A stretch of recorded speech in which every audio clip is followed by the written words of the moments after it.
Shalom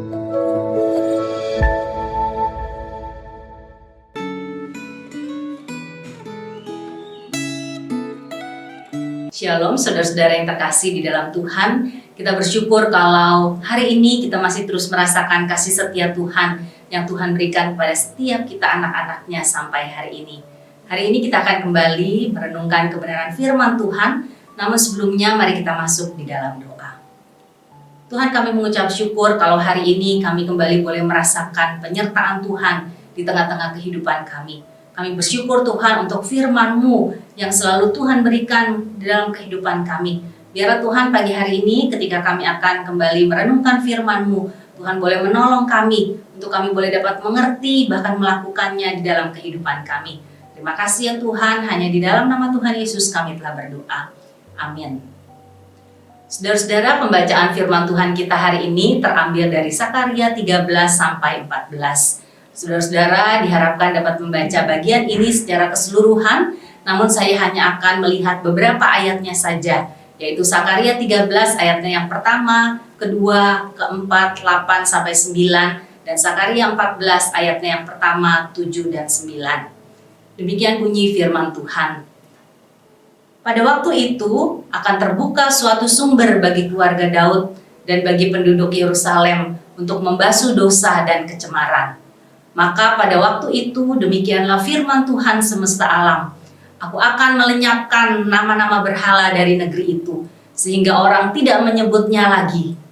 Juga para nabi dan roh najis akan kusingkirkan dari negeri itu. Pada waktu itu para nabi masing-masing akan mendapat malu oleh karena penglihatannya sebagai nabi, dan tidak ada lagi dari mereka yang mengenakan jubah berbulu untuk berbohong.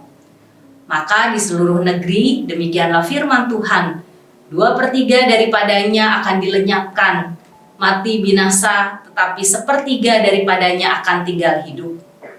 Aku akan menaruh yang 1/3 itu dalam api, dan akan memurnikan mereka seperti orang memurnikan perak. Aku akan menguji mereka seperti orang menguji emas.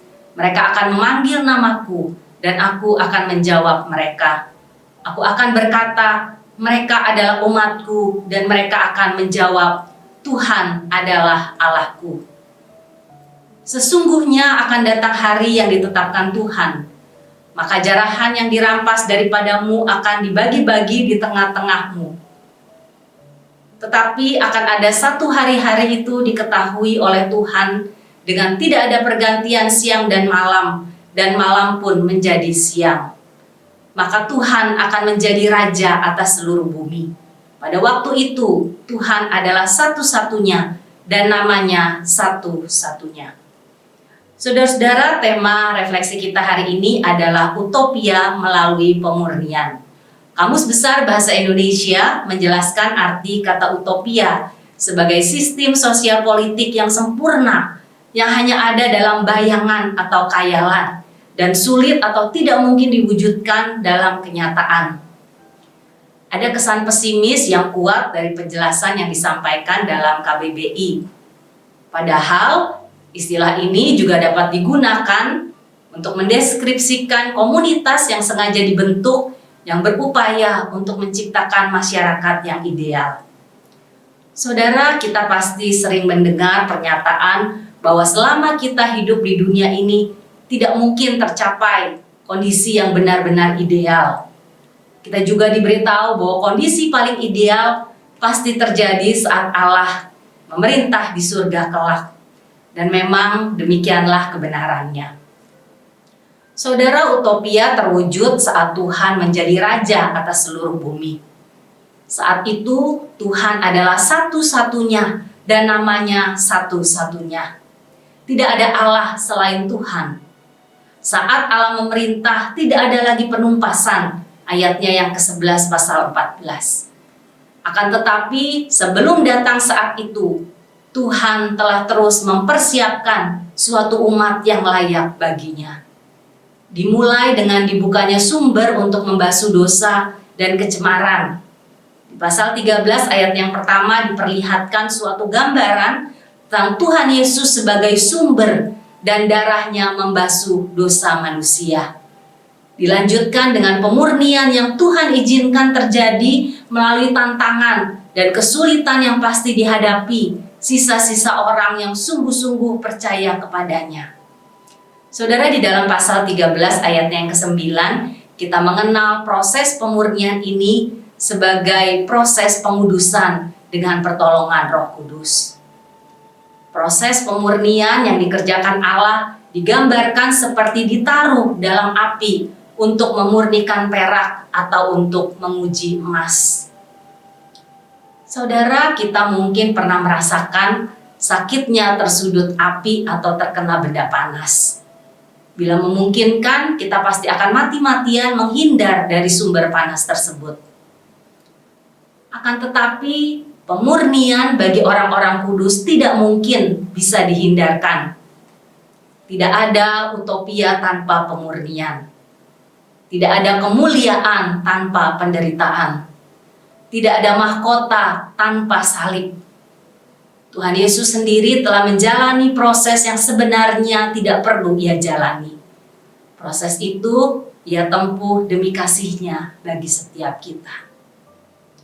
Sekarang, setelah kita mengalami kasih Tuhan, kita pun harus menjalani proses pemurnian yang menyakitkan itu. Ada yang salah dalam teologi kita jika kita beranggapan bahwa mengikut Tuhan berarti terbebas dari memikul salib dan menyangkal diri. Saudara, saat ini mari kita berdiam diri sejenak. Kita melihat pergumulan atau kesulitan apa yang saat ini sedang kita alami. Bagaimana kita menjalani kesulitan tersebut? Saudara, 2,5 tahun masa pandemi telah kita lewati dengan pertolongannya. Tentunya ada banyak pengalaman iman di dalamnya. Dapatkah kita melihat bahwa kesulitan-kesulitan yang pernah kita alami itu dapat membuat iman kita bertumbuh? Namun saudara, jika kesulitan dan pergumulan yang kita alami saat ini rasanya begitu sulit untuk kita bisa tanggung, atau ketika kita merasa ada saat-saat di mana kita tidak sanggup lagi, ingatlah saudara bahwa ada keadaan utopia yang akan kita alami kelak. Saudara, tetaplah kuat di dalam Tuhan, karena Tuhan beserta dengan kita. Amin. Mari kita masuk di dalam doa. Tuhan, kami bersyukur karena sampai hari ini kami masih merasakan pertolongan Tuhan yang nyata di tengah-tengah kehidupan kami. Kami bersyukur Tuhan di tengah pergumulan kesulitan yang kami alami, Tuhan Engkau tetap menguatkan kami.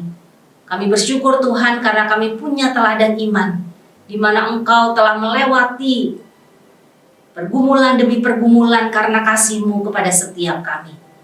Tuhan, kami rindu biarlah di tengah pergumulan kami, di tengah kesulitan kami boleh tetap ingat ada Tuhan yang akan menolong kami. Sehingga sungguh Tuhan, kami boleh ditemukan setia untuk kami boleh memenangkan pergumulan demi pergumulan ini bersama dengan Tuhan. Terima kasih ya Tuhan, kami menyerahkan sepanjang hari ini. Biarlah Tuhan yang akan memimpin langkah kami, sehingga apapun yang kami lakukan Tuhan, kami boleh tetap belajar memuliakan Tuhan. Hanya di dalam nama Tuhan Yesus kami telah berdoa. Amin.